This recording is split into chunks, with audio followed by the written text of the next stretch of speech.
You know that feeling when all the English you learned in a classroom just vanishes the second you walk into a real store? Yeah, you're definitely not alone. So today, we're going on a little adventure to fix that. Our mission? To conquer the world of shopping one simple phrase at a time. All right, let me introduce you to our heroes for the day, Bugs and Daffy. They've just had a major realization, a full-on wardrobe crisis. Their mission is simple, it's relatable, and for them, it's pretty urgent. They need to get some new clothes, stat. Okay, now before we dive in, I want to let you in on a little learning secret. It's called goal-oriented instruction. The whole idea is that we're not just memorizing random words. Nope, we're learning English with a clear purpose, a real-world mission. So our goal today isn't just to learn shopping words, it's to give you the exact phrases you need to walk into any store and confidently buy whatever you want. Every great shopping trip has to start somewhere, right? And that first step is, well, actually finding the store. So let's help Bugs and Daffy figure out how to get to their fashion destination. This can honestly be the first big hurdle. And I get it, it can be a little nerve-wracking. But here's the thing, whether you're asking a person on the street or just talking to your phone, having the right words makes all the difference. So let's master this essential question. How do I get to the clothing store? These are your absolute bread and butter for directions. Super simple, super direct, and people will understand them anywhere. Think of go straight ahead as your main command. Turn left and turn right are your action moves. And it's on the corner, well, that's the beautiful sound of victory, my friend. It means you're there. But you know, directions aren't always just about turns. Sometimes it's about where something is. And what's really cool is how one tiny word can change everything. If the store is across from the park, you're looking on the opposite side of the street. But if it's behind the park, you gotta look in the back. See? These little words have a huge impact. And they've made it! Bugs and Daffy are standing right inside the clothing store. Okay, so the navigation challenge is complete. Now a brand new one begins. The great hunt for the perfect outfit. And here they are, in their element. Bugs is already checking out some jeans, and it looks like Daffy is pondering the deep mysteries of a very, colorful shirt. The sales clerk is standing by, but for now, our guys are in full-on exploration mode. And then it happens. You hear the footsteps. This is the moment of truth for so many people learning a new language.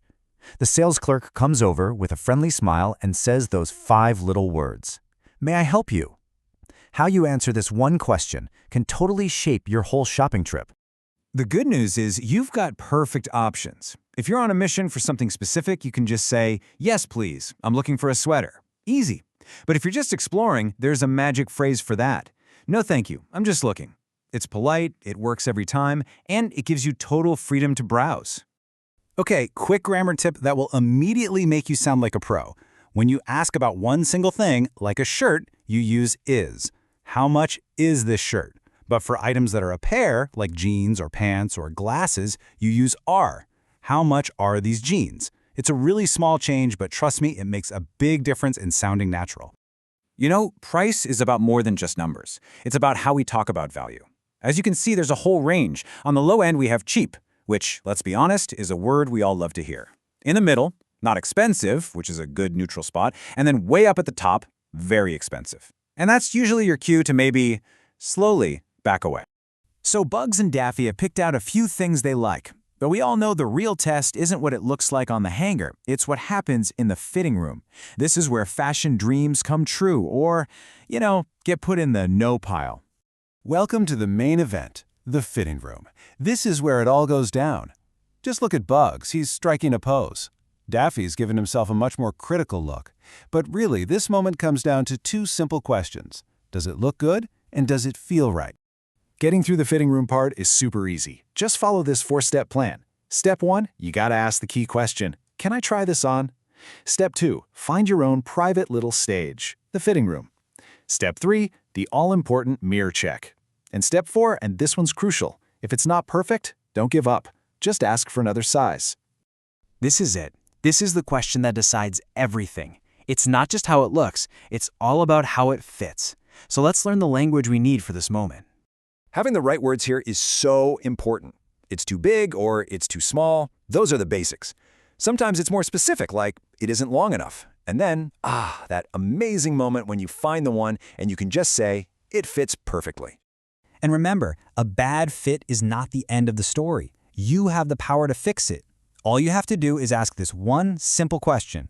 Do you have this in a size large? Just swap in whatever size you need and you are right back in the game.